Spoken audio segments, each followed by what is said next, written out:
আর প্রশাসনকে মিসগাইড করছেন, মুখ্যমন্ত্রীর হয়ে আশ্বস্ত করছেন।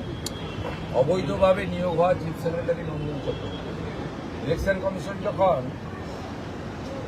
আপনার বসিরহাট 2-এর জয়েন্ট ভিডিওকে সাসপেন্ড করার জন্য লিখে পাঠায়, তখন রাজ্য সরকার কার্যকর করে না এবং উল্টে বসিরহাট 2 ভিডিওকে সাসপেন্ড না করার জন্য সিদ্ধান্ত পুনর্বিবেচনার জন্য ইলেকশন কমিশন অফ ইন্ডিয়াকে অনুরোধ করে।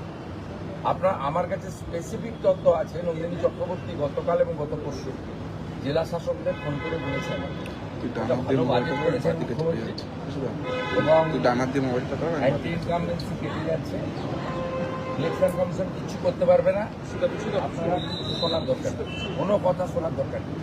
এমনকি আজকে সিওর কাছে আমি অভিযোগ করেছি, উত্তরকাঠি বিধানসভা কেন্দ্র, সেখানে বুথ নাম্বারও বলে দিচ্ছি, সেখানে মাইক্রো অবজারভারের সই জাল করা হয়েছে, আপনার মাইক্রো অবজারভারের সই জাল করা হয়েছে এবং তিনি যে ডাউটফুল ভোটারদের রেড ফ্ল্যাগ লাগিয়ে দিয়েছিলেন তাকে গ্রিন করে দেওয়া হয়েছে।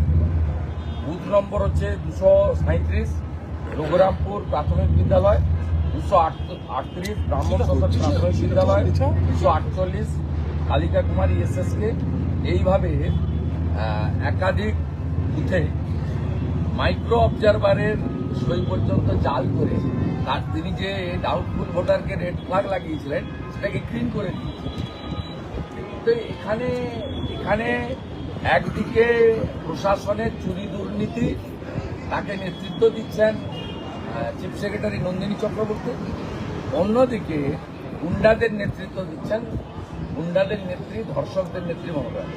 দাদা, তাহলে জেলা শাসকদের যদি এই নির্দেশ দেয়, তাহলে সিইও গতকালকে বলেছেন, মানে একটা সূত্র জানা যাচ্ছে যে জেলা শাসকদের অফিসে কাউন্টিং হতে চলেছে, প্রায় 117টা কাউন্টিং কেন্দ্র করেছে। তাহলে কাউন্টিংটা কি? ইলেকশন কমিশন চেষ্টা করছেন, কিন্তু ইলেকশন কমিশনের মূল ক্ষমতা এমসিসি কার্ড চালু হলেই বুঝতে পারবেন।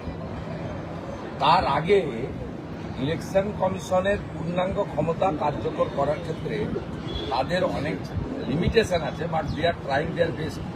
সবচেয়ে বড় কথা, সুপ্রিম কোর্টে হলফনামা ইলেকশন কমিশন তাতে রাজ্যের মুখ্যমন্ত্রী যেভাবে 27 ফেব্রুয়ারি 2025 থেকে নেতাজি ইন্ডোরের সভা উপর্যুপরি বিএলও থেকে শুরু করে সিও পর্যন্ত ধমক দিয়েছেন প্রকাশ্যে, সেসব কথাই হলফনামায় উল্লেখ করেছেন।